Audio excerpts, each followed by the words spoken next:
The room went silent. That was the moment I realized our entire relationship had been built on lies. But let me take you back, because the story didn't start with betrayal, it started with love. Or at least what I thought was love.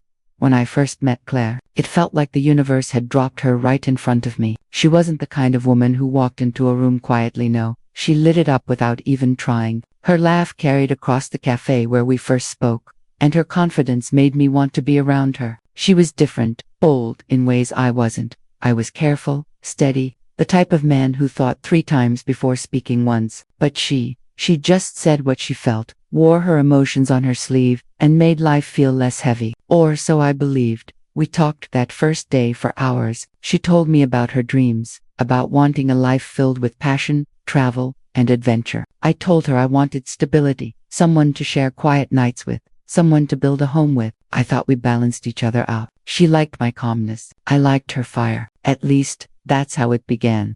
Our first year together was beautiful. I remember walking her home in the rain, both of us laughing as we jumped over puddles, holding hands like kids who didn't care about the world watching. We cooked meals together, argued playfully over who chopped vegetables better, and stayed up late planning trips we never took. I thought she was happy. She looked happy, and I was convinced I had found the person I would grow old with. But then little cracks started showing. She began making comments about how predictable I was, how boring our life felt sometimes. At first, I brushed it off. I thought everyone goes through phases like that, moments where the spark feels dim. I tried harder, planning surprise dates, cooking her favorite meals, leaving her notes before work. She would smile, but it always felt like something in her eyes wasn't there anymore. Like her mind was somewhere else. Still, I held on. I told myself, love takes effort, and I wasn't about to give up because of a few struggles. She was worth fighting for, or so I believed. Then came the night, everything changed. She had a few of her friends over, and they were sitting in the living room, wine glasses clinking, laughter echoing down the hall. I was in the kitchen, tidying up after dinner, when I realized her phone was on the counter. Speaker on. She didn't know the call had connected to me. And that's when I heard her voice clear as day, bragging to her friends. I've been faking it for 3 years. Every kiss, every I love you. He thinks it's real, but it's not. I don't feel it anymore. Haven't in a long time. My hands froze. I couldn't move. My chest tightened like someone had tied a rope around it and was pulling. 3 years. 3 years of pretending. 3 years of making me believe I mattered. My heart broke. But at the same time, I felt this strange calmness wash over me. I walked into the living room, looked her straight in the eye, while her friends stared at me in shock, and said, "Me too."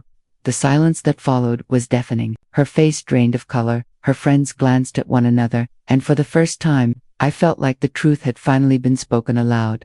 That night, we didn't fight, we didn't scream, we just sat across from each other in the kitchen after her friends left, staring at the table. Both of us knowing what had just been said couldn't be unsaid. She whispered, "Did you mean it?" And I told her the truth. I had been trying to convince myself for months that we could fix it, that what we had wasn't slipping away. But deep down, I had known. I had been pretending to, holding on to the shell of something that had died a long time ago. She broke down crying, and for a moment, I almost reached across the table to comfort her. But then I stopped, because for the first time, I realized comfort wasn't my responsibility anymore. Loving her had been my job for years. Now, I had to start loving myself enough to walk away. The days that followed felt like walking through fog. She tried to explain, said she didn't mean it the way it sounded, that maybe she had exaggerated for her friends. But you don't exaggerate. 3 years, you don't accidentally fake a whole relationship. And as much as I wanted to believe her, some part of me knew she had been telling the truth that night.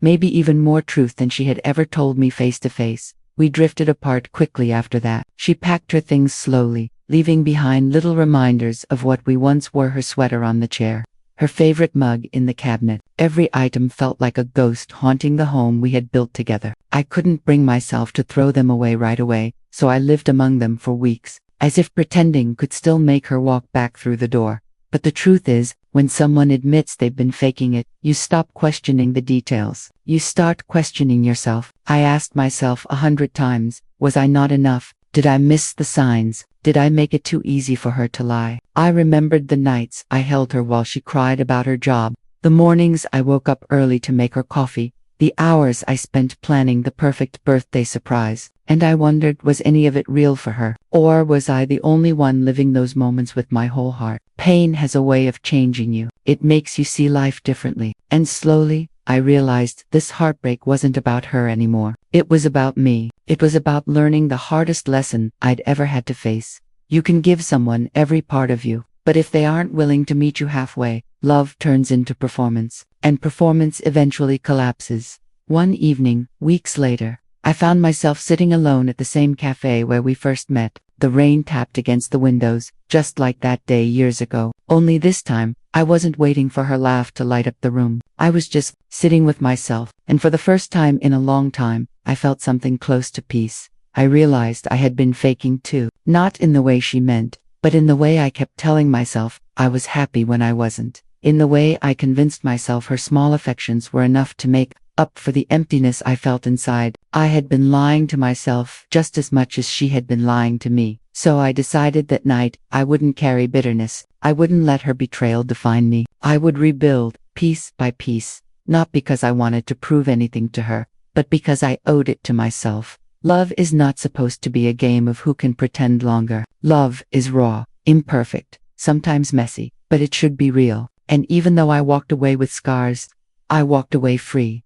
If you've ever loved someone who couldn't love you back, you know this pain. It cuts deep, but it also forces you to grow. And sometimes, growth feels like loss at first, but in the end, it's freedom. So yes, she bragged about faking it. And yes, I admitted I had been pretending to, but maybe that moment wasn't the end of my story. It was the beginning of finally being honest with myself, finally choosing to live without lies, and finally learning that the most important relationship I'll ever have is the one I build with myself. And if you've made it this far, stay until the end of the video because the rest of the story is still being written. One day, one truth at a time. So yes, she bragged about faking it. And yes, I admitted I had been pretending to, but maybe that moment wasn't the end of my story. It was the beginning of finally being honest with myself, finally choosing to live without lies, and finally learning that the most important relationship I'll ever have is the one I build with myself. And if you're still here, stay with me till the end of this video. I promise, the next chapter is worth hearing.